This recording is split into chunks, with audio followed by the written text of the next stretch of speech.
এরকম বলা হয় যে ভালোবাসার যত্ন দিয়ে নাকি পাথরেও ফুল ফোটানো যায়। সত্যি ভালোবাসার যত্ন দিয়ে পাথরে ফুল ফোটানো যায়, এরকম অনেক উদাহরণ আমাদের থাকে। যদিও exceptional is not an example, ব্যতিক্রমটা উদাহরণ নয়, তারপরেও এটা ব্যতিক্রম নয়, এটা একটা জীবন্ত ইতিহাস। সম্মানিত যারা আমার এই প্রোগ্রামটি দেখছেন, আজকে আমার সাথে এবং আমাদের সাথে রয়েছেন একজন প্রিয় ব্যক্তিত্ব, প্রিয় মানুষ, কলকাতার আলিয়া ইউনিভার্সিটির সম্মাননীয় vice chancellor doctor professor Rafiqul Islam sir. তার বর্ণাঢ্য জীবনের কথা একটু শুনতে চাই, ঠিক এই কারণে শুনতে চাই যে কয়েকটা শব্দ কিছু মানুষের আমাদের গোটা প্রজন্মকে ইন্সপায়ার করতে পারে। আসলে আমরা যে শরীরে 650টা মাংসপেশি পেয়েছি, একটা 5,000 কোটি টাকার মস্তিষ্ক পেয়েছি, একটা বিরাট হাজার হাজার কোটি টাকার মানব সম্পদ হিসেবে নিজেকে যখন দাবি করি, তখন এটিকে কি কাজে লাগাচ্ছি?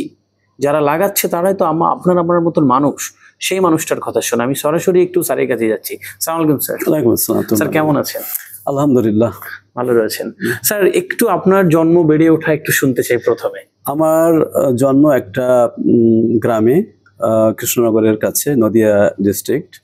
আমার আব্বা ছিলেন প্রাইমারি স্কুলের শিক্ষক আর মা ছিলেন হাউসওয়াইফ। আর আমার যেটা প্রাইমারি স্কুলের শিক্ষা সেটা কিন্তু আমার আব্বার স্কুলেই। So in that particular sense he was my father as well as my teacher. So my foundation was very good by primary education because at the hand of my father as well as teacher. এবং যখন উনি school থেকে বাড়ি আসতেন রোজ সন্ধ্যাবেলা, এখনো সেই স্মৃতি মনে আছে আমাকে নিয়ে। কিন্তু তখন আমি বড় ছেলে, বাড়িতে আমি বড়, তো আমাকে নিয়ে উনি বসতেন, আমাকে নিয়ে পড়াতেন। তো যাই হোক, আলহামদুলিল্লাহ প্রাইমারি স্কুলের গণ্ডি পার হলাম, তারপরে হাই স্কুলে ভর্তি হলাম আমাদের পাশের গ্রামে, একটু হেঁটে যেতে হতো 1-1.5 কিলোমিটার। সেখান থেকে মাধ্যমিক পাশ করার পরে উচ্চ মাধ্যমিক পড়ি কৃষ্ণনগর কলেজিয়েটি স্কুলে। আমরা বাড়ি থেকে সাইকেল করে যেতাম, এটা অ্যাপ্রোচেবল, খুব একটা দূরে নয়, 3 কিলোমিটার মতো।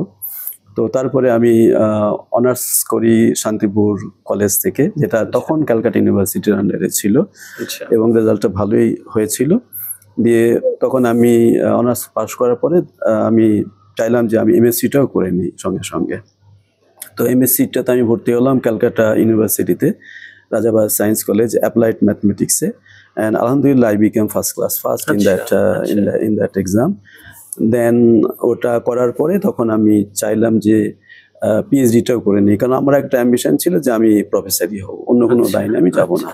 তো সেই সূত্র ধরে যে আর প্রফেসর হতে গেলে অ্যাটলিস্ট কলেজের প্রফেসর হবে। আমি ইউনিভার্সিটির প্রফেসর যে হব এটা অতটা আমি স্বপ্ন তখন দেখিনি।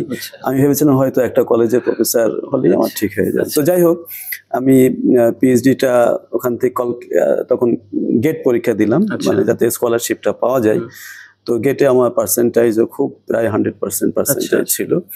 দিয়ে তারপরে আমি আইআইটি খড়গপুরে আমি ভর্তি হলাম, পিএইচডিটা কমপ্লিট করলাম। আমার সুপারভাইজার ছিলেন আলিয়া ইউনিভার্সিটি, যিনি প্রথম ভাইস চ্যান্সেলর ছিলেন, প্রফেসর শামসুল আলম। হি ওয়াজ মাই পিএইচডি গাইড, পিএইচডি সুপারভাইজার। তো ওখান থেকে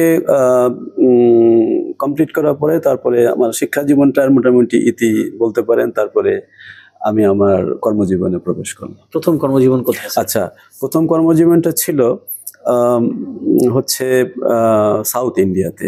যখন আমি পিএইচডি কমপ্লিট করলাম, তারপর আমার স্কলারশিপ শেষ হয়ে গেল। আমি প্রায় কমপ্লিটলি 5 বছর নিয়েছিলাম পিএইচডি করতে।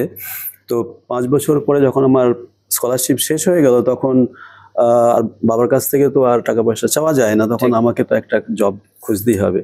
তখন একজন বন্ধু আমাকে অ্যাডভাইস করলো যে আমি সাউথ ইন্ডিয়াতে আছি, তুমি কি আমার কলেজে জয়েন করতে চাও? আমি বললাম হ্যাঁ, আমি I am looking for some particular job. তো ও গিয়ে তখন ওদের প্রিন্সিপালকে বললো, প্রিন্সিপাল বললো ঠিক আছে, আমরা ওকে ইন্টারভিউতে ডাকবো। তো উনি ইন্টারভিউতে ডেকেছিলেন, আমি সেই ইন্টারভিউ দিতে সেই সাউথ ইন্ডিয়াতে গিয়েছিলাম। তো ইন্টারভিউ ভালোই হলো, তখন ওরা আমাকে বললো ঠিক আছে ইউ ক্যান জয়েন। তো আমি ওখানে 1 বছর ছিলাম। তারপরে কলেজটা ভালোই ছিল, Anjuman engineering college for men, ওটা হচ্ছে আপনার কর্ণাটক স্টেটে। কিন্তু আমাদের বাড়ি থেকে অত্যন্ত দূরে, এখান থেকে মাদ্রাজ, আবার এখান থেকে মাদ্রাজ যতদূর, মাদ্রাজ থেকে ওটা আবার মানে এক্সস্টিভ আর কি। তো আমি চেয়েছিলাম যে যদি আরো কাছে পিঠে আসা যায়। তো তারপরে আমি চেষ্টা করতে লাগলাম। চেষ্টা করে আমি Birla institute of technology and science, আচ্ছা পিলানি, তো রাজস্থানে ওটা। তখন আমি ওটা রিজাইন করে আমি ওখানে জয়েন করলাম। আচ্ছা তো ওখানে আমি 1 বছর ছিলাম। তারপরে আমি যখন আমি সাউথ ইন্ডিয়াতে ছিলাম কর্ণাটকের ওই কলেজে, তখনই আমি একটা বিজ্ঞাপন দেখলাম ইন্ডিয়ান এক্সপ্রেস কাগজে যে মালয়েশিয়ার যে ইউনিভার্সিটি আমি ছিলাম সেখানে একজন লেকচারার নেওয়া হবে আমারই ফিল্ডে। আচ্ছা তখন আমি সিভি পাঠালাম, সেই সিভি সুবাদে ওরা আমাকে ইন্টারভিউতে কল করলো। সেই ইন্টারভিউটা হলো আমাদের নিউ দিল্লিতে, আচ্ছা institute of objective studies, IOS। তো ডক্টর মঞ্জুর আলম উনি ওখানকার চেয়ারম্যান, তো উনি আমার ইন্টারভিউ নিলেন। I was the only candidate. তো ইন্টারভিউ ভালো হলো, তারপরে ওরা অফার করলো। ইন দ্য মিন টাইম আমি রাজস্থানে চলে এসেছি। আচ্ছা তারপরে যখন আমি অফার লেটার পেলাম তখন আমি এখানে 1 বছর কমপ্লিট হয়ে গেল, দিয়ে আমি ওখান থেকে সরাসরি মালয়েশিয়াতে চলে যাই। স্যার কৃষ্ণনগরের ছেলে মালয়েশিয়া, মানে কৃষ্ণনগর টু মালয়েশিয়া, এই সাহসটা কিভাবে দেখলেন? আচ্ছা, একটা দেশে গিয়ে থাকবেন, এটা একটা আমার একটা কি বলবো, এটা আমার নিজস্ব একটা প্রেফারেন্স ছিল যে আমি বাইরে দেশে চাকরি করব। আচ্ছা এই একটা মোটামুটি আমার একটা, যখন আমি পিএইচডি করি তখন থেকেই আমার নিউজ পেপারে খুঁজতেন এরকম?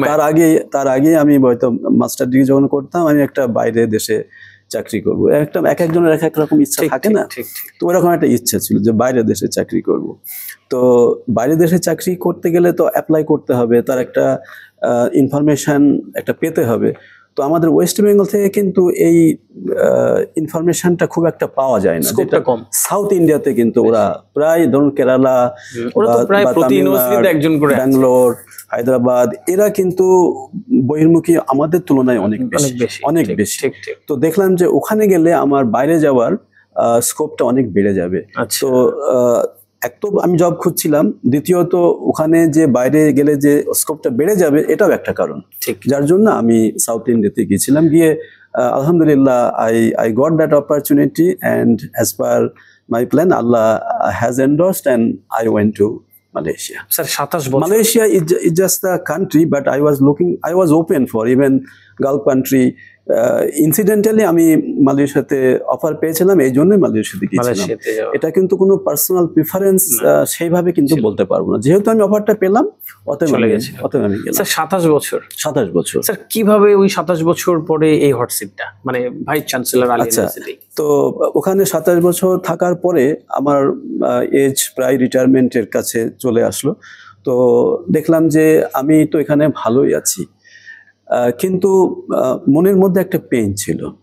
এখন ভালো থাকা আর জীবনের স্যাটিসফ্যাকশন ব্যাপারটা কিন্তু, দুটো ব্যাপার কিন্তু এক নয়।